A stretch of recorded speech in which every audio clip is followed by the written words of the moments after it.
she claimed the department was dysfunctional, and having at the conclusion of which she stated that she had decided that I shall take special leave with immediate effect so that I can clear my head, rest and come back neutral with no bias. I was placed on 30 days leave. See that? Yes, Chair.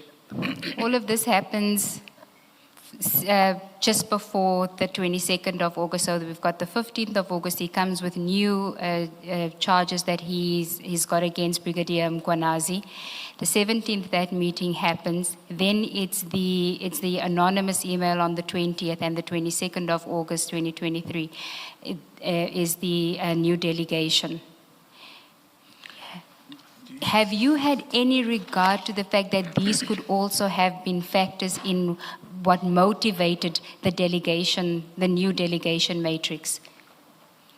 Chair, I became aware when I received the letter of demand from, I think it was the attorney's firm, on the precious stones. I'm not so aware of what happened prior to that in the discussions, but yes, I only became aware after that as regards the meeting held with the other officers.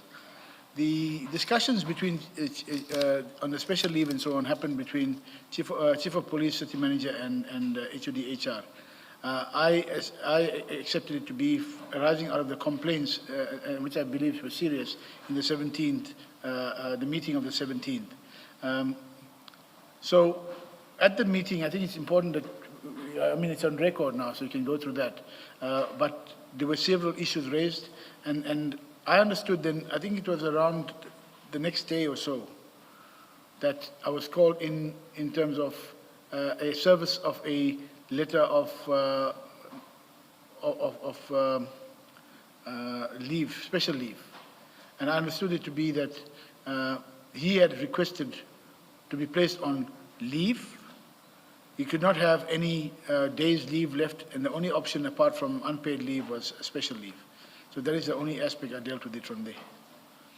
Mr. Barry, sorry, Mr. Barry, this meeting on the 17th of August, earlier when you were discussing this change in disciplinary steps, who takes what decision, you referred to a meeting where there were complaints, there were camps, and there were complaints, including against Mr. Ngiza.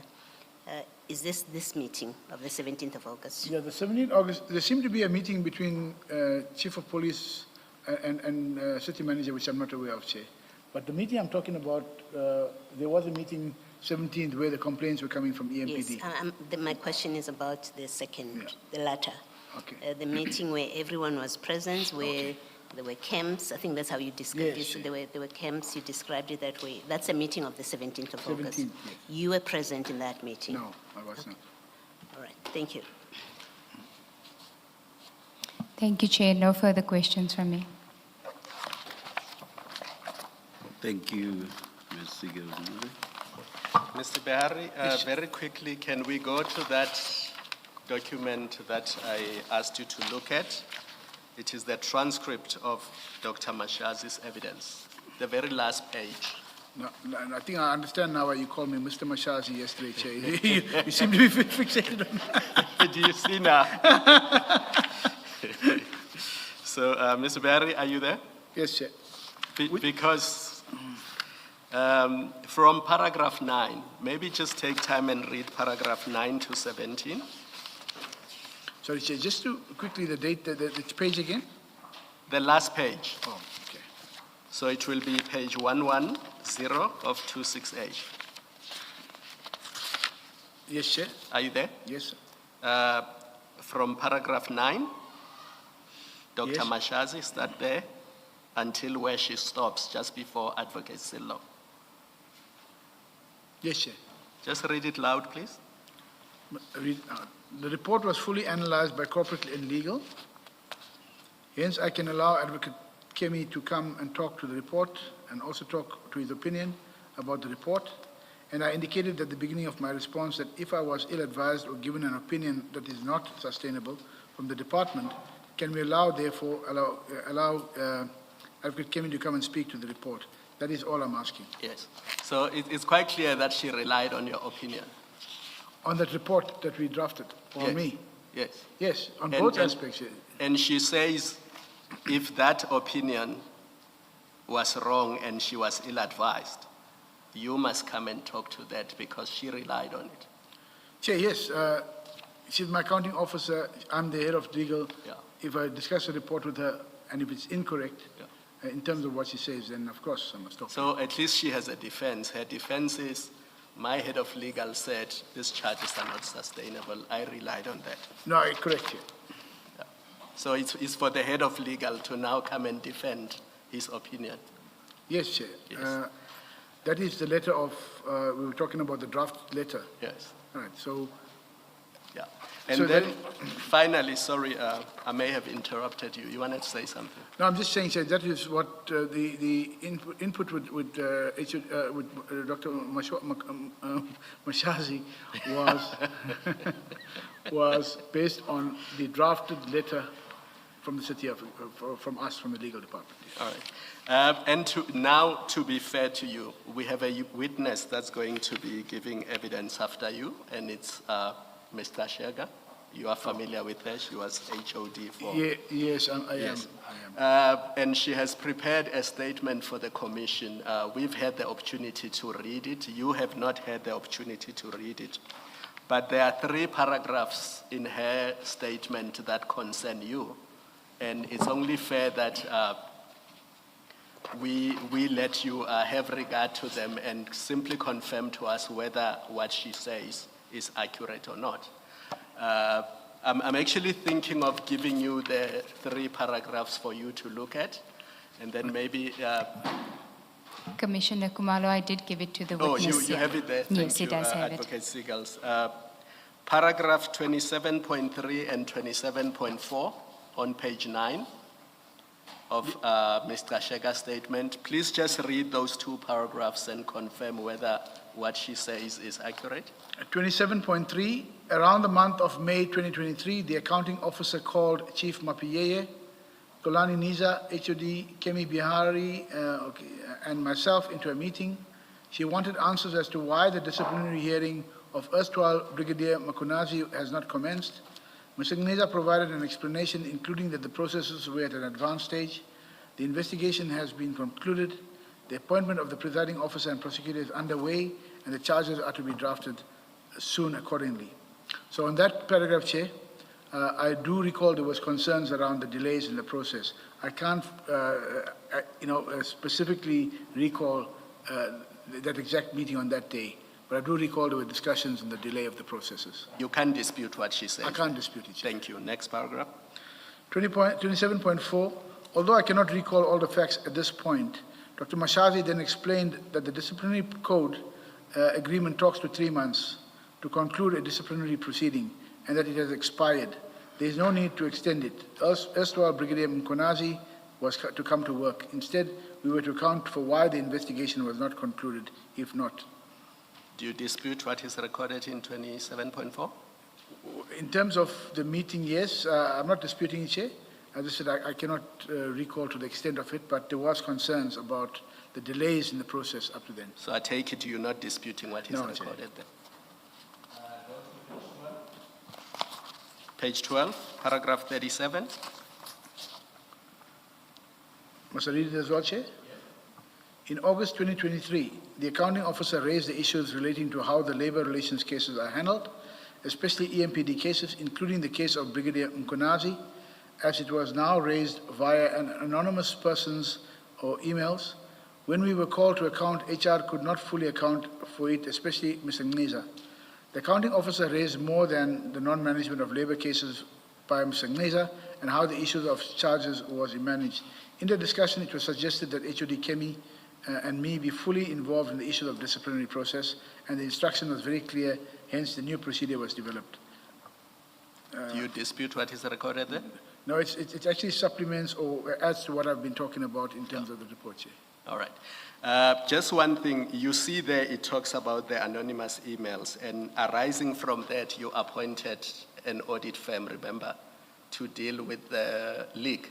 No, Chair, when the anonymous emails came through to our attention, I engaged with the city manager to say these are concerns which we need to address as information officers. She then called in, I think it was, at that stage it was the CAE Lindiwe Hlaza. And thereafter, I didn't follow the process until the appointed firm then contacted us for information as to what is required. And then in their report, the so-called audit report, if you remember correctly, in one of the late paragraphs in their recommendations, they actually recommended that a legal opinion be obtained on the prospects of succeeding in a disciplinary process against Julius Mkhwanazi. Do you remember that? It's in paragraph it is- 27 point something, 1.27 or something like that. Yeah, I did look at that part where a legal opinion needed to be obtained. Sorry, it's actually paragraph 13.9.2 of that audit report.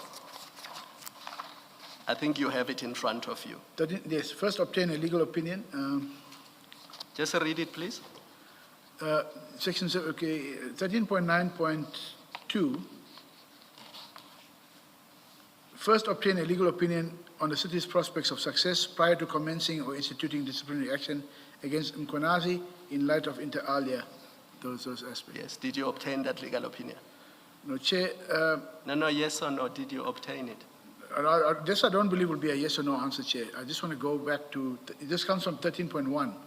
In the findings, in the circumstances, NISA had an obligation to first obtain a legal opinion.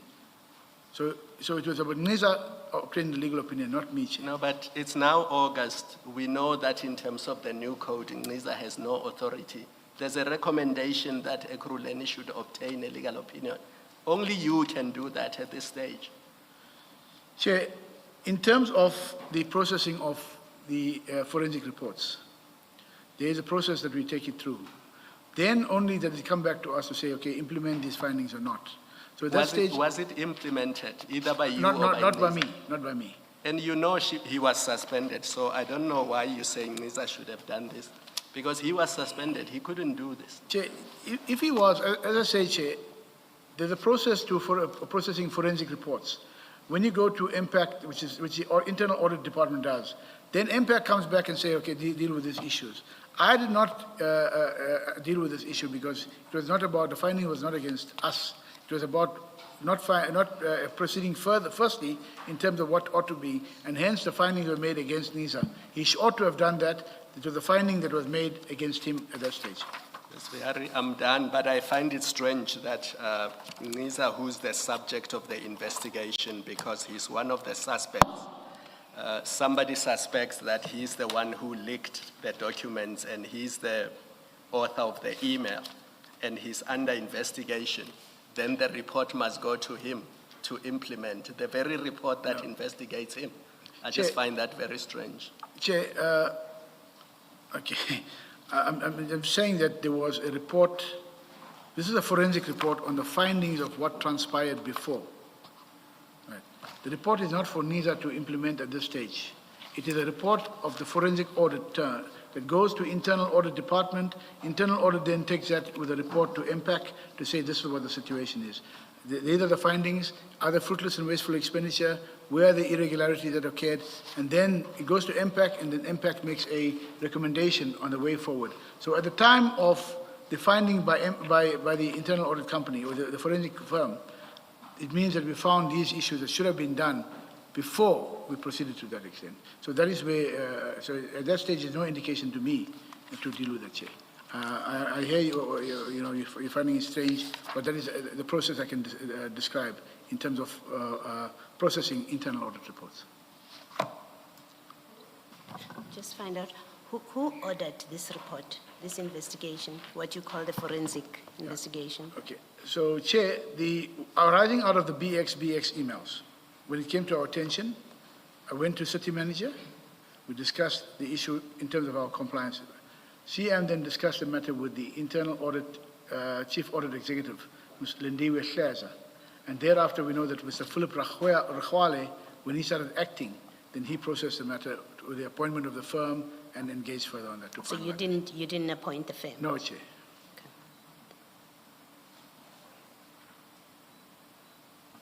Thank you, Chair. That's all for the witness. Thank you very much, Mr. Behari. You are excused. Thank you, Chair. Oops. Chair, may you indulge us with an adjournment for us to prepare ourselves for the next witness? 10 minutes, please. We'll come in when you indicate. Thank you, Chair. Let's adjourn.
I mean, we get this information on good authority, and you didn't disclose it in your affidavit. I think, not I think, I know that my colleague, Advocate Mkhize, did raise it with you. So, oh, sorry, you raised it with her and said that this has now been brought to my attention. That's correct. Yes. I brought it to her attention last week when it was brought to my attention. Yeah. On Sunday. Yeah, and I finalized my affidavit, I think on Friday or Saturday. So it was brought to my attention. I said, oh, you know, but there's so much other stuff on social media. Why should we put all that in your affidavit? There's stuff on social media which is completely fake. Yeah, Mr. Sullivan, you know, I'm always pressed for time, so I don't worry about social media. I want to ask about this letter, because you also write your work permit was refused. In other words, what I'm trying to understand, and you must please help us, is that this is not some casual letter written by a 20-year-old on the advice or guidance of a more senior person, presumably Mr. Frank Martin, or an MP, to say, just write this down. This is serious. You say you had applied for a work permit, but it was refused. And now and your intention is not to holiday here. It is, and I'm paraphrasing your letter, it's to start work and to apply for permanent residence, and for the reasons that you've given. This is a Christian country, don't have these communist unions here, you like the people here, you even want to learn to speak Afrikaans. Well, unfortunately, if you're offered an opportunity, I thought it would a good opportunity at the time, and I went along with it. The reality of it is, I don't remember getting a work permit or being refused a work permit. I never came to work here in pursuit of that, and I only later, in 1989, which was 7 years later, applied for a residence permit on the basis of being a person of independent means. So I didn't see it as being anything other than that. Well, we now know from your evidence that we accept that these letters as authentic. Because you see, this changes the reasons why you came to South Africa in 1989. The impression you create in your affidavit and the early part of your evidence is that, in fact, the market or the property market, I forget now, but you can correct me, in the UK had collapsed, and you were looking for business opportunities, and you came to South Africa in 1989. So the impression you create is that you're entirely disinterested in this country, other than this is an opportunity to invest and to make money. You said, no, of course, if you invest, you want to make money. But that's the extent of your interest. Now we read a letter that you wrote to a member of parliament to say, look, I'm in a predicament, I'm in a quandary. This is some 7 years before you eventually came here in 1989. And that you had already applied then for a work permit. You had already applied, and I'm paraphrasing from your letter, for a course in Afrikaans, as I want to completely integrate with the South African way of life. Do you accept that this puts a different narrative or background to why you entered South Africa in 1989? No, I don't. And the reason for that, Chairman, I didn't just come here to invest and make money. I had been coming here every year for a holiday for many years. And I invested in property here before I took a decision to come and live here.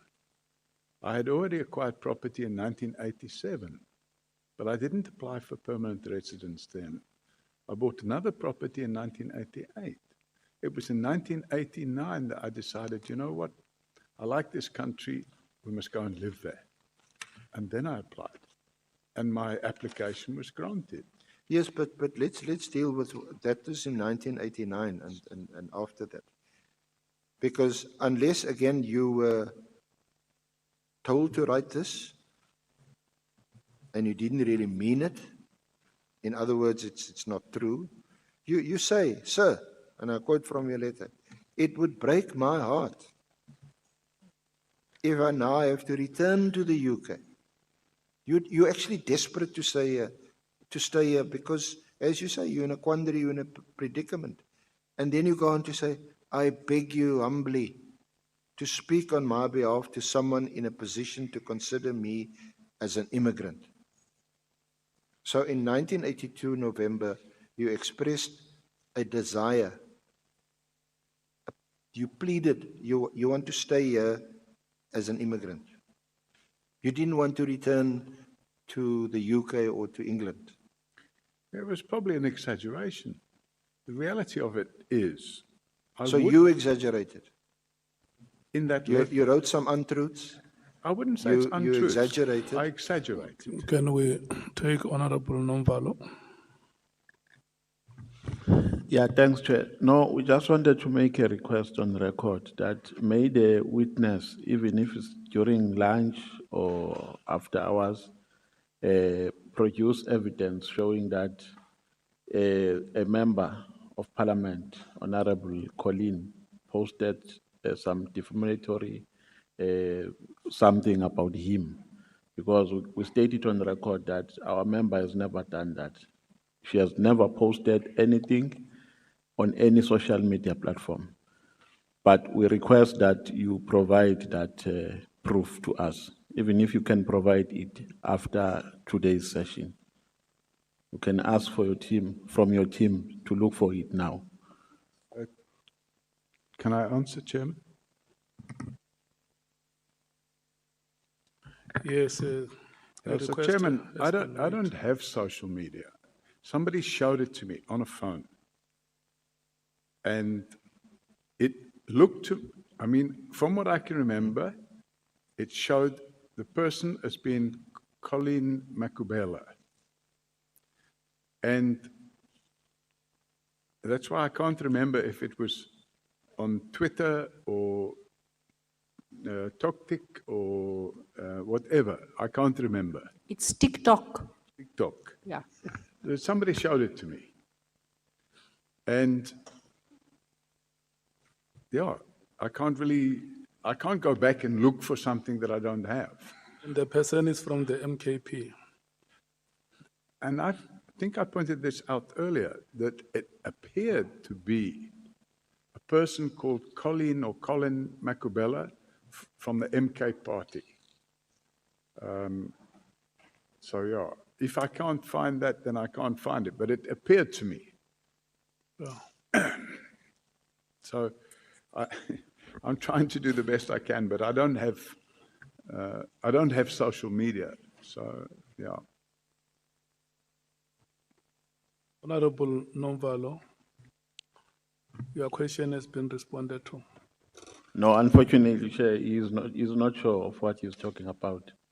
Then I think we are helpless under the circumstances, because our member has never posted anything of that nature. Hence, we make a request that he provides proof to us, because our member is even ready to depose to an affidavit. She has never posted anything of that You nature. confirm to him that you have a member called Colin Makube. Do have a member called the former chief whip of the MK party. I think she's all known to us, but she has never posted anything of that nature. So I think it's wrong and unfair for the witness to say something that is untrue about her while she's not even here to respond for herself. Honorable Skosana. Thank you, Chair. I guess this issue of casting aspersions without evidence, I always question witnesses. We had witnesses last week. When you ask for evidence, they are evasive. Now, Mr. O'Sullivan say he saw from someone on his phone. Now, it's a hearsay. You saw that alone. We want evidence here. Because now we are painting someone, you know, and without any substantiated evidence to the honorable members here. We can't deal with gossip here. Thank you, Chair. Can you just say you disagree with that statement and we move forward? Honorable Malem. No, Chair. They are raising a serious issue. If the witness is not sure, instead of you asking them to say they disagree with the statement, you should ask the witness to withdraw that. Because he cannot just come here and then say thumb-sucked things here. If he's not sure, the only way to close this matter is that he withdraws that and then we move forward. Because he's not sure if it's Honorable Colin who posted that. And to cast aspersion on our fellow member and then we just pass like that, it is unfair. So if the witness is not prepared to produce any evidence to that effect and is not sure, can we please request him to withdraw that allegation? Chairman, I'm going to go back to the person that showed me and see if I can get a screen grab or something of that nature. And if I can't get that, I'll withdraw the statement I made. Is that acceptable? No, the statement is withdrawn. What you are sharing with us now is information, it's not evidence. Okay, the statement is withdrawn. It Chairman. only becomes evidence when you can substantiate it. Okay.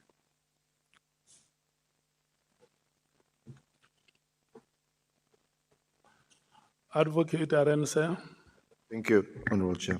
So, Mr. O'Sullivan, your application for a work permit had been refused. I don't even remember. Well, that's what you say in your letter. Yes, but I can't, we're talking about 42 years ago. I just can't remember.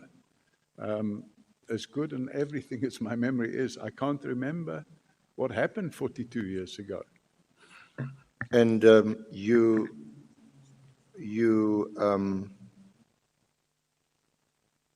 had then given some details of yourself and copies of your certificates and references. I can't remember. So can we have sight of these certificates and references that you enclosed with this application at the time? If we can get them from the person that supplied these documents, I would be happy to do so, but I cannot remember, Chairman, what certificates and application or whatever the case may be. So I really can't assist if I can't remember. Now,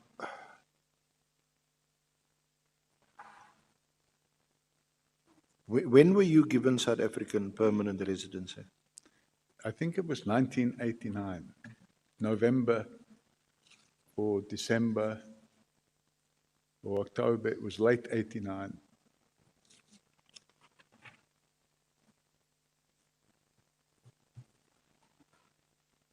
And at the time, of course, we were then still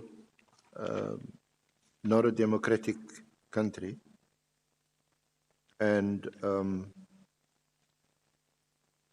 would what you have said in your letter that we discussed, would it have still been the case that you love this country? Because it's a Christian country. So They're no communists. Yeah.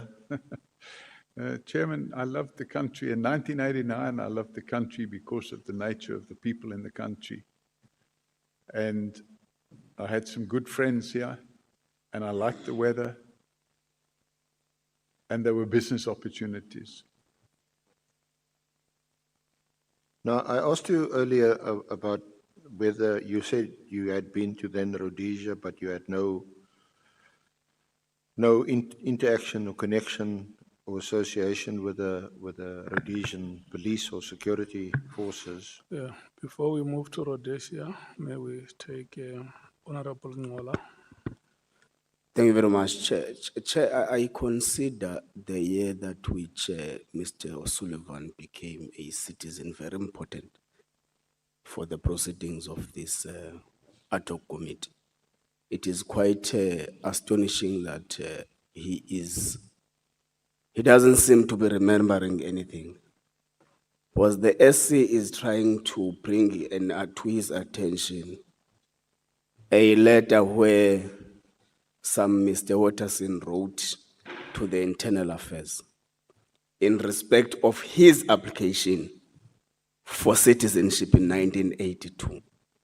But he seems not to remember even the fact that they said is going to be useful to the white community in South Africa.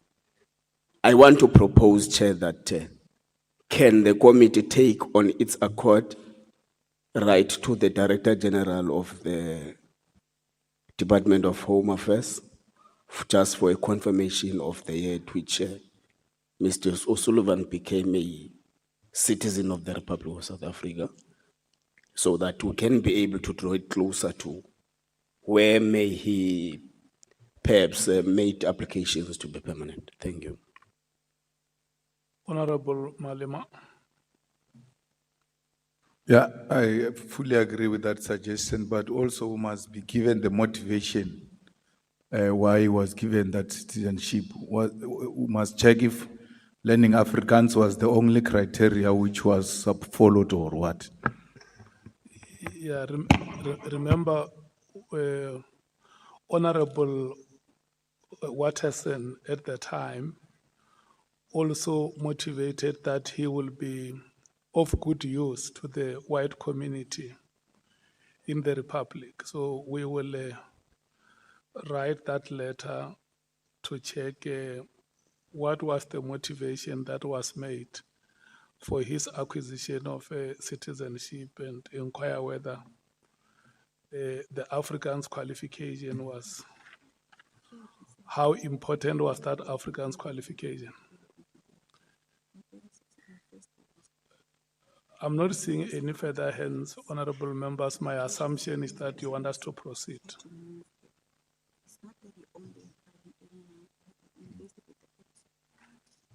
Are you done with your consultations? The two advocates.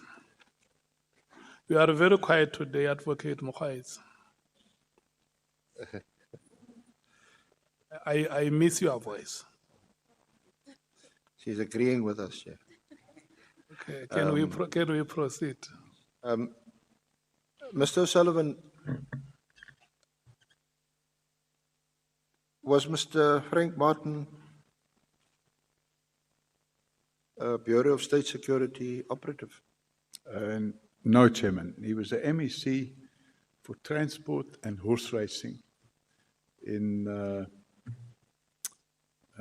Natal, what was then called Natal. So you do remember that clearly? Yes, he was a family friend, but I don't recall this fellow Watterson, and I don't. I've never seen that letter before in my life. By the way, I never said to anybody, "I'll be a useful contribution to the white community." I would never have made such a statement. But you did? I didn't. No, in your handwritten letter. I did?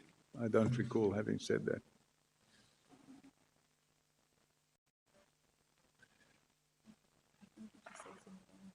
I don't recall having said that.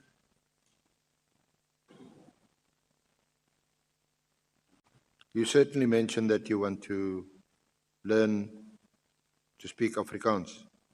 Yeah, I may have said that, but I don't recall having said that I would like to contribute to the white community. You said you had already applied for a course in Afrikaans, and I want to completely integrate with the South African way of life. Yeah, but did I say that I wanted to contribute to the white community? I wouldn't have said that, and the reason I wouldn't have said that is because I'm firmly anti-racist, So there's no way I would have said, I want to contribute to the white community. It just wouldn't have happened. Well, you said that you want to completely integrate into the South African way of life. What was the South African way of life in 1982? For us, what we had to have today, and I'm not giving evidence, Yes. it's just a fact, was seemingly light years away. And for most of us, we said it will never happen in our lifetime. Yes, so I wasn't. So you were thinking specifically of a white, South African way of- racist-dominated society at the time, and you wanted to integrate into this way of life by specifically learning to speak Afrikaans, when arguably, I do remember, I'm old enough to remember MP Watterson was one of the English-speaking MPs.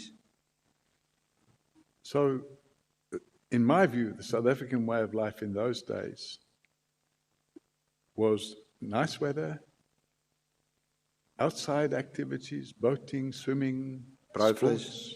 Pardon? Braaivleis, All rugby. that sort of stuff. Yeah. But I was not interested in contributing to, for example, apartheid or anything of that nature. Right, we're going to break away from the ad hoc committee for the moment. That, of course, is the voice of Paul O'Sullivan. Let me remind you that SFM News is brought to you, in this case, SFM with Momentum. Those with financial advisors have a better shot at generational wealth. Speak to a Momentum accredited financial advisor for advice that meets your context. Here's the news at 3 with Ondela.